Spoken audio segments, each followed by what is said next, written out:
নমস্কাৰ বন্ধুসকল, মই গোবিন্দ বৰুণ আৰু আপোনালোকে চাই আছে মোৰ চেনেল এছামিছ ইউটিউব।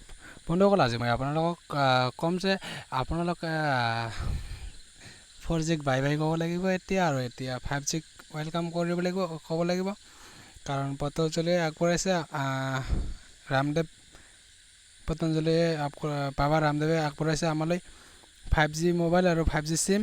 তাৰ কাৰণে পতঞ্জলি 5G চিম, আৰু এইটো BSNL BSNL লগত মিল হৈ বাবা ৰামদেৱে 5G সুবিধা দিছে আমাক।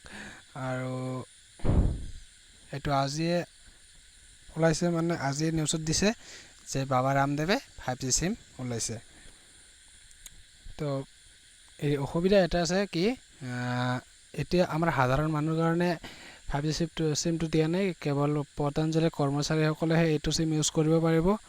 আৰু বাবা ৰামদেৱে এইটোও কৈছে যে অতি সোনকালেই সাধাৰণ মানুহসকলেও পতঞ্জলিৰ 5G চিম ইউজ কৰিব পাৰিব।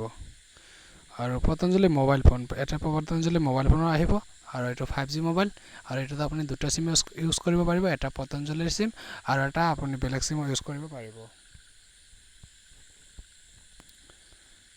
পতঞ্জলি মোবাইল 5G, এইটোৰ দাম কিমান হ'ব নেটত দিছে চাগে, মই দেখা নাই। আপোনালোকে চালে নিশ্চয় পাই যাব, নেটত চাৰ্চ কৰিলে হ'ল। পতঞ্জলি 5G মোবাইল P1 এটা মোবাইল আছে, এইটো মোবাইল 5G হয়। এইটো মোবাইলত ছাপোৰ্ট কৰিব 5G চিম।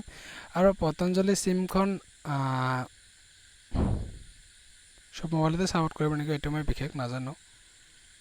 তো আপোনালোকে নেটত এবাৰ চাই ল'ব, পতঞ্জলি 5G চিম বুলি চাৰ্চ কৰিলে নিশ্চয় পাব। তো বন্ধুসকল, আজিলৈ মোৰ ভিডিঅ'টো ইমানেই আছিল। যদি মোৰ ভিডিঅ'টো আপোনালোকক ভাল লাগিছে, লাইক কৰক, শ্বেয়াৰ কৰক, আৰু ভিডিঅ'টো শ্বেয়াৰ কৰক, আৰু মোৰ চেনেলটো ছাবস্ক্ৰাইব কৰি ৰাখক প্লিজ। আজিলৈ ইমানেই, বাই বাই।